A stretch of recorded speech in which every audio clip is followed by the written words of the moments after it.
Hey guys, Pete and Carol here. In this week's video, we do some jobs around the cabin, and we do something we've been talking about for over 2 years. We're super excited. We freeze-dried successfully our first batch of food. Okay guys, a moment of truth. I'm going to take a taste test, so will Carol.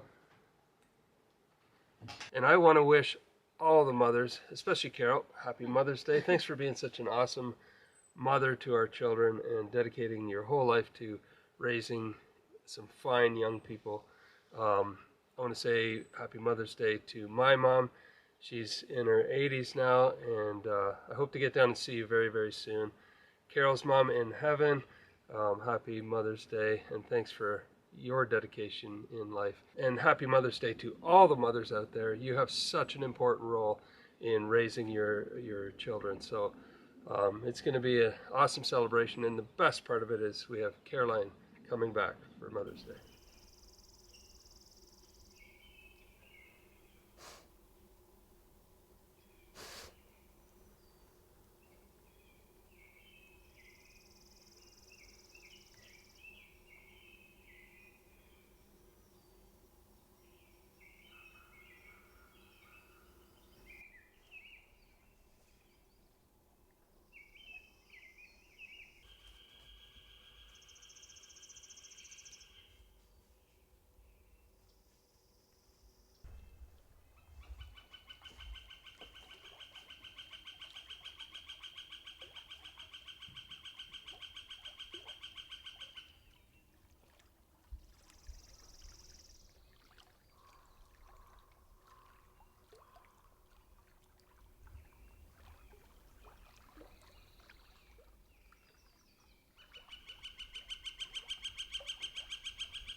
So the red Muskoka chairs have gotten pretty weathered, so I'm just sanding it down, and then I'll be putting another touch of paint to them to make them look brand new again.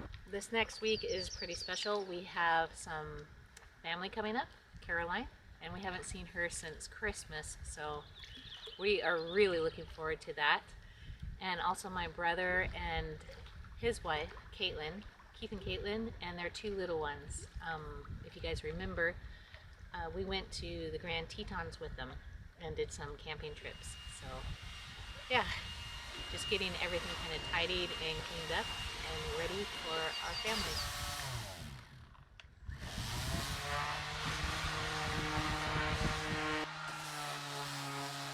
Right now I'm just putting together a little picnic table for on top of our porch so that we have more sitting room for when guests come over. But it's coming along. Just doing the benches. Pretty proud of myself. That one came out. I just need to put the legs on this one here. But look over here. Our first daffodil popped up.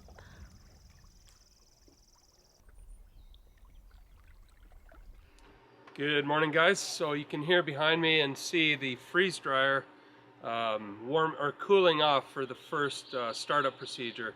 We're super excited. We got it all installed, everything put together properly. It's running on our solar battery system right now. It's drawing about 1100 watts, which the system can handle no problem. And so it's going through a 15-minute cooling process, and then we're going to put some moist bread or something like that on the tray and just give it a test run. And they recommend you do a full cycle to get some of the new car smell out of the machine and just clean it out before you do actual food. So we're excited to give this thing a full cycle test. And two things: one, just to see how the machine works, but most importantly to be able to do it off-grid here. It's quite an appliance. You know, you're talking about a vacuum pump which removes all the moisture. You're talking about a deep freeze cycle, so it's going to draw a lot of power, but we do have a pretty good solar and battery bank here. So this is our first test, and we'll let you know what happens. As soon as we go through the test, we're going to start another cycle and freeze dry some strawberries, some leftovers from Carol's last meal and a few veg, and just to see how that all turns out. We'll get it into Mylar bags and then we're in business. We're super excited about having this freeze dryer because it's going to be a perfect way to put away food for emergencies. Three things really. One, put away food for an emergency. Number two would be just to store all kinds of food freeze dried for the winter, so we can, you know, if we're making a soup, you can just go get some carrots and whatever, and it's preserved in the pantry. And then the third, and the one we're really excited about, is putting away freeze-dried meals for our overland trips, camping trips, etc. So here we go. Alright, so we're going to put our first tray in. This is just to run a test cycle. This is basically just some bread that's moistened with water, and this will allow us to see if we can successfully freeze dry it. Alright, so the freezer is now going through the freeze process, and we can see on the panel behind me it's only drawing about 320 watts, so we're getting 1800 coming in from the solar panels, and so that's amazing. Looks like this thing's going to run. We'll let you know once the whole process is completed, but if that's the case, we're now running a freeze dryer at no cost to us whatsoever. It's just being powered by the sun. I have a feeling this thing's going to be going full time all summer long. So I just checked in on the freeze drying, and it's done the freezing cycle, I guess, and now it's in the drying. Between that running and Carol's also doing laundry at the same time, so it shows about 1200 or so watts being used, which is no problem. Obviously the solar system can handle that and more, so I'm very happy about that so far, and we'll just keep checking in on the whole process. Can't wait to do some real food.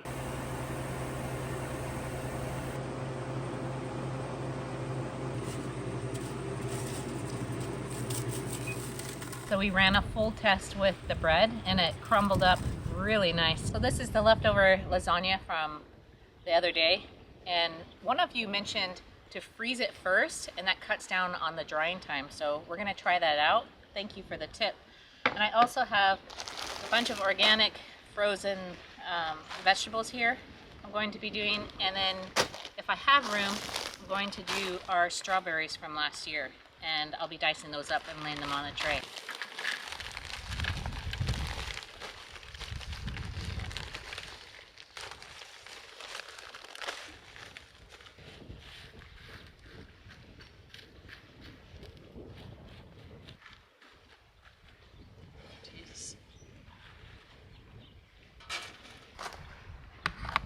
So I'm trying to get it as flat as possible so there's not too many that are sitting on top of each other. So now it's time to run a batch of our real food, so let's go. And we're gonna do a 15-minute cooling cycle before we put the trays in.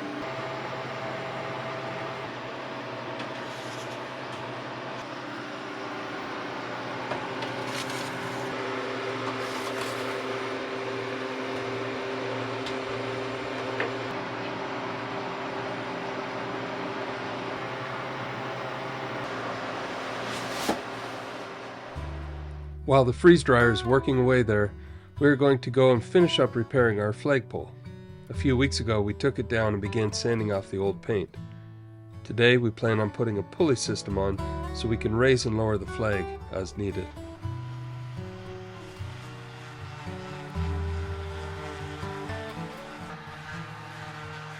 So I've got most of the flagpole all sanded down. A few years ago, Daniel and we had to cut down a tree near the cabin when we were building the extension, and I have quite a few of them actually, and we peeled them and let them dry for like a year, and we made this one a flagpole. It was the perfect size and the perfect type of tree for a flagpole. Some of you may remember that, but we didn't let this one dry for too long, so it was still covered in sap when we just put a primer and a paint on it to make it white. We did let it sit for a few months, but it was still kind of in poor shape for painting, but it lasted like a good 2-3 years with that paint. But this last winter was really hard on it, and it really started flaking all over the pole, so that's why we're giving it a good sand down. I'm going right to the wood again. roughing up the wood a bunch. We're gonna then prime it and paint it all over again, and it should last a long time after that. As well as getting a new flag, because after a whole winter of being up on the flagpole, it definitely took a beating. So we're gonna replace it with a new fresh flag and a new coat of paint, and it'll be good to go.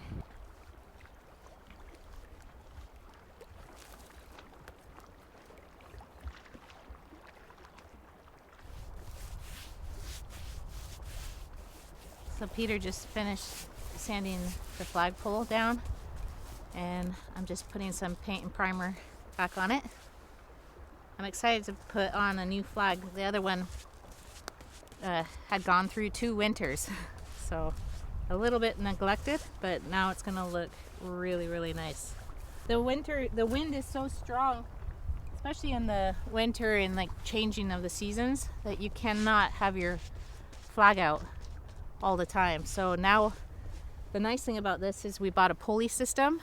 Well, we're gonna make a pulley system so that we can lower and raise the flag when needed, and that way it'll help preserve the flag.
Let me think this through.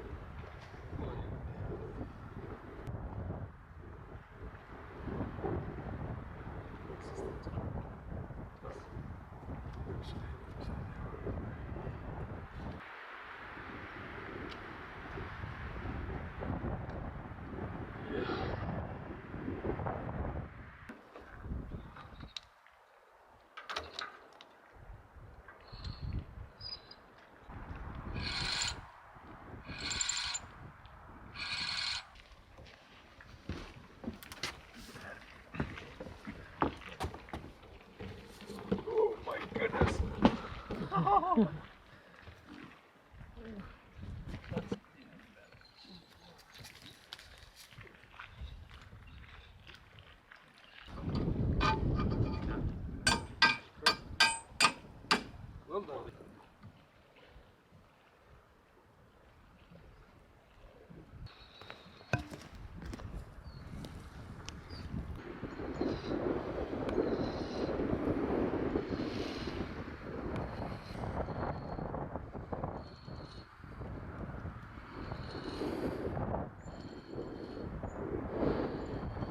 Big improvement. It looks so much better. Yeah, A nice welcoming sight for Caroline. that's right. Good. On to the next project. So we bought this years ago, when actually in our first year of travels when we were in Alaska. Kids wanted to do slacklining, and Caroline picked it up, I think, ahead of everyone. Now the boys are great at it too. Something I've never been able to master. I just can't keep my balance up on the thing, but we're gonna set it up because Caroline's coming back. It's a fun thing to have for the whole summer, but Caroline's gonna be here this weekend, and it'll welcome her home.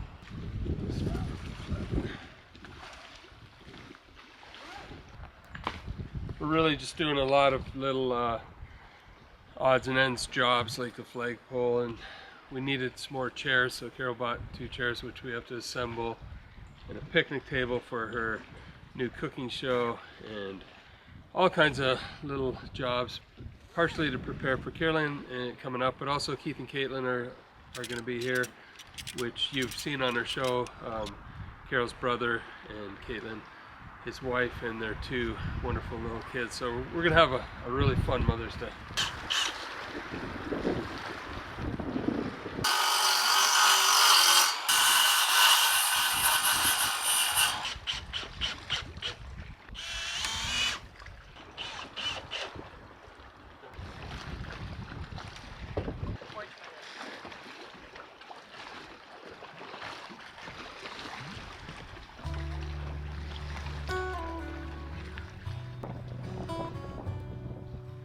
The next morning we were eager to go outside and see if the freeze drying process had completed. The nice thing about this Harvest Right is that it gives you step-by-step instructions, so it's hard to go wrong. First thing I'm going to do is open the drain valve to vent. So that just decompresses the chamber, so then you can open the door. Exciting!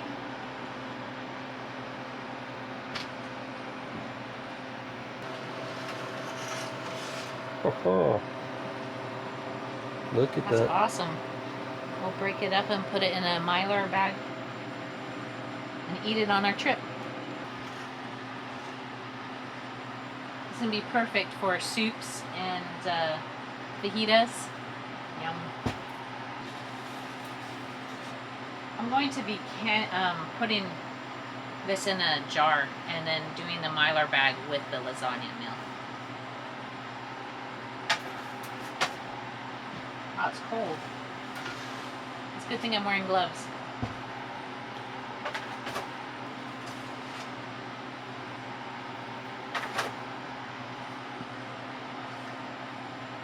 You can see the ice in there. It gives you an option to allow more dry time if your food doesn't look dry, but this looks really good. So, and it also, you can get it to warm the trays, but I thought our food was done and I was excited. So I'll see you inside. So we're going to bag up half of this lasagna, and then the other half we're going to actually try to rehydrate it and eat it, and we'll give you a taste test. So start with a Mylar bag, and the cool thing is Harvest Right sells all this equipment. So this is a bag sealer right here. We've got oxygen absorbers here. They go, one of those in each bag, removes any oxygen and just seals the bag tight. So we have everything we need to get started. So I'm just gonna get some of this dehydrated, freeze-dried lasagna. Pretty cool, I've never seen this before. It's crunchy and light. Not a drop of moisture in this stuff. Like, it's literally fluffy. Look at that.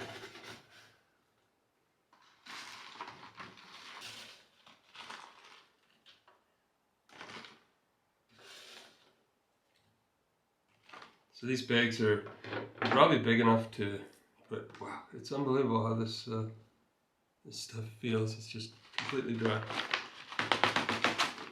I think these bags are a single meal normally, but on a camping trip we might be able to get enough in there for two people to eat. But we'll experiment with it until we get just the right amount for everything. So I think that's what we're going to do going forward, at least for meals that we pack away for our overlanding trips.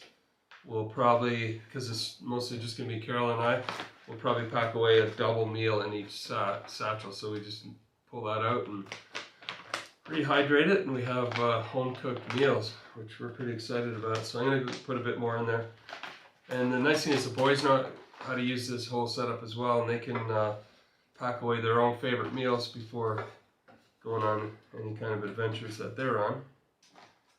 It's really an incredible system. I mean, we keep saying that, but it's our first time doing it. We've talked about it now for 2 years, and we just can see so many possibilities. So this amount here, this is a good, probably, good meal for 2 people. This amount we're gonna rehydrate it and test it. One thing we don't know is how much warm or hot water to put on it, but we're gonna have to experiment with the small amounts in order to bring it back to an edible form. So now I'm going to just seal the bag.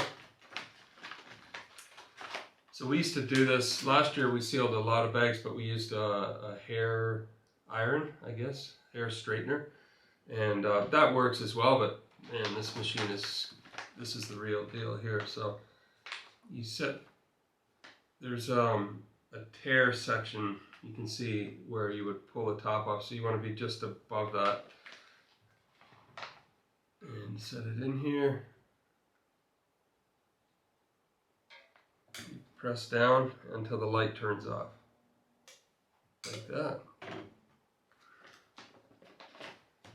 And there's numbers on here. I've got it on the about 6. I think I might turn it down to 5. Depending on the thickness of the bag, that's how long you want to be there. But that seemed just right. Yeah.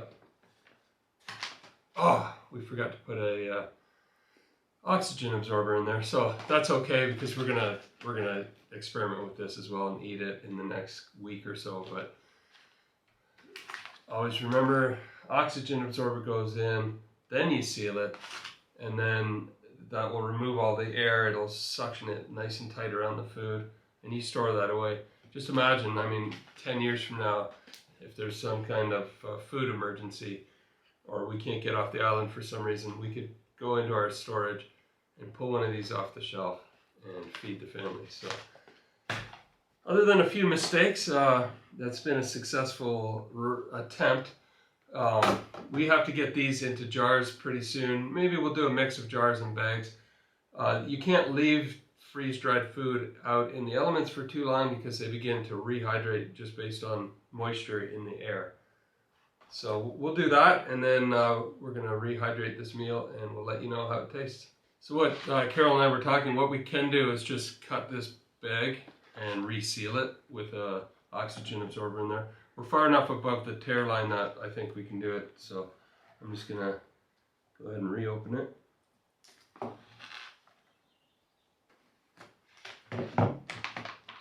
there we go. Get these oxygen absorbers opened up. Once you open a sealed pack of oxygen absorbers, and if you're not using them all right away, you have to put them in a sealed container. A mason jar works if you can get a proper seal, because they'll lose their, they'll deactivate, I guess, over time. So, okay, dropping one in there. Let's reseal the top.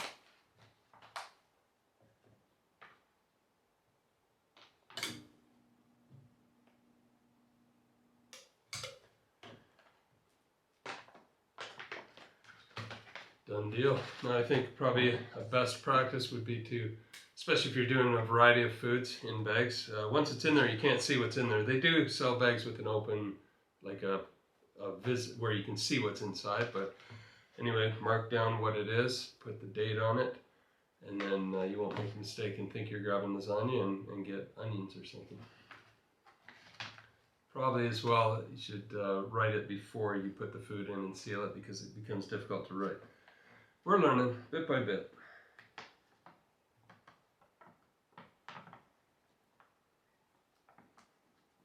So you can buy a funnel for mason jars, and that's definitely what we're going to get. Make life a lot easier, but for now we'll just get this in here. And like Carol said, this will make, these will be sitting on the pantry, and you know, at any time you're making a soup and you want some peppers, you just go out and get these, because they're freeze dried. They'll last for many years on the shelf, and you don't have to worry about preserving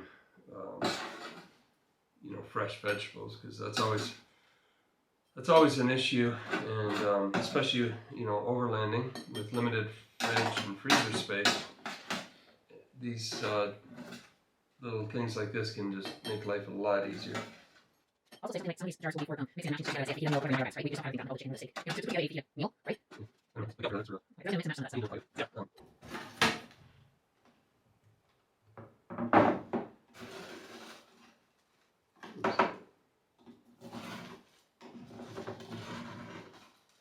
So we can get quite a bit, almost 2 trays into a mason jar, and oops. Obviously, as it's freeze dried like this, it reduces in volume. So what filled a pretty decent sized bag in the freezers now. You know, probably 2 of those bags are fitting into 1 mason jar, so that's another benefit. It takes up less space. I'll leave room for a oxygen absorber on top. Now there is a neat tool I've seen, which is for mason jars, that once you thread this on, you put it over top and it vacuum seals it, and in that case you probably don't need an oxygen absorber, but let us know in the comments if you've tried that method and if it works. Okay, this is the big test. So I'm just going to throw this zucchini lasagna into a bowl.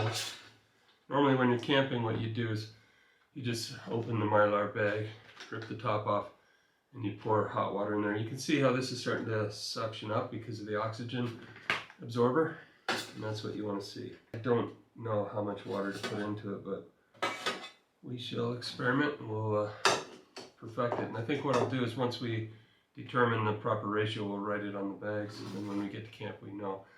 But in camp what we normally do is heat up some water with a jet boil and pour them into the bags and then shake them around and then let them sit for 5 to 8 minutes.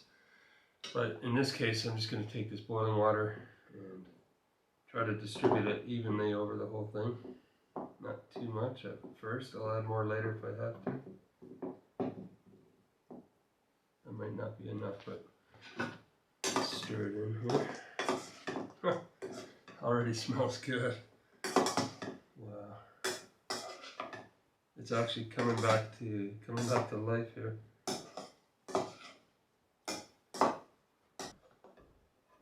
You smell it? It smells so good. Do you think it needs a bit more? Maybe just to heat it up, but that does look pretty good, so it doesn't need a lot. So I'm going to give that some time to just sit and let the food rehydrate. I guess a good indicator is the zucchini. It's very small and shriveled up, so when it gets back to almost normal shape, then I think we are good to try eating it.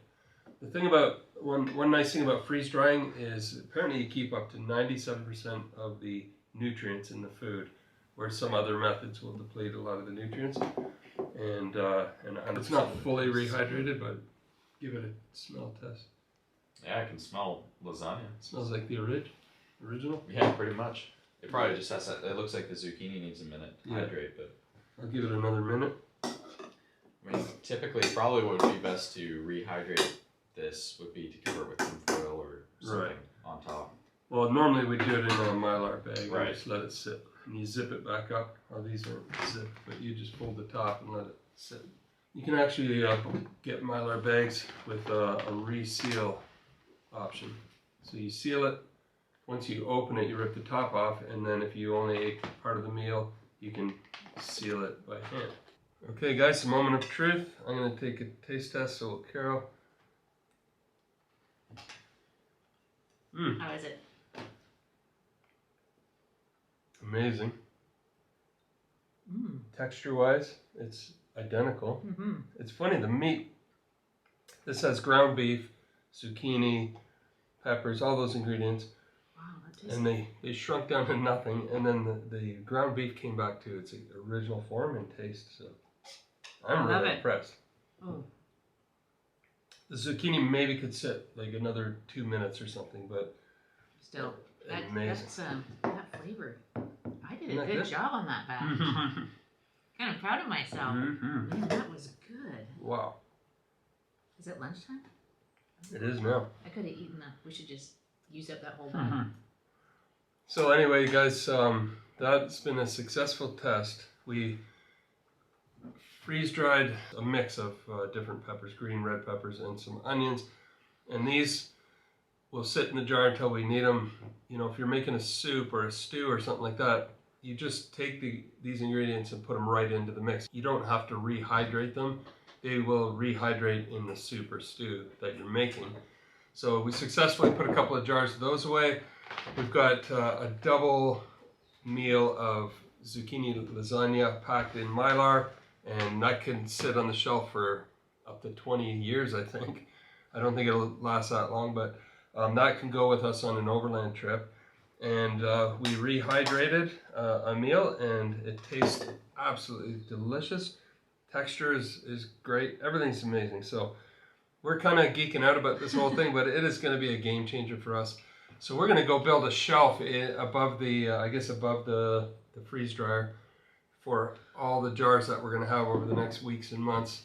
And we're going to get some bags going because we got some big overland trips coming up. Super excited about this. I hope you enjoyed us stumbling through this whole experiment, but it seems to have worked out. And if you have any questions, please leave them in the comments section, and any suggestions as well. I was surprised on how simple it was. It really is. You chop up your food, you put it in there, and you just walk away, and it does the work in the background. Ours being in the shed there, we almost forgot it was going. You can't hear anything, and it ran successfully off the the Battleborn batteries and the whole solar system there, which is amazing. So to be able to do this off-grid is even an extra bonus. Yes, we've been dreaming of this for 2 years, and it's come true. So let's go build that. Let's get the shelf going and get some more food on the shelf.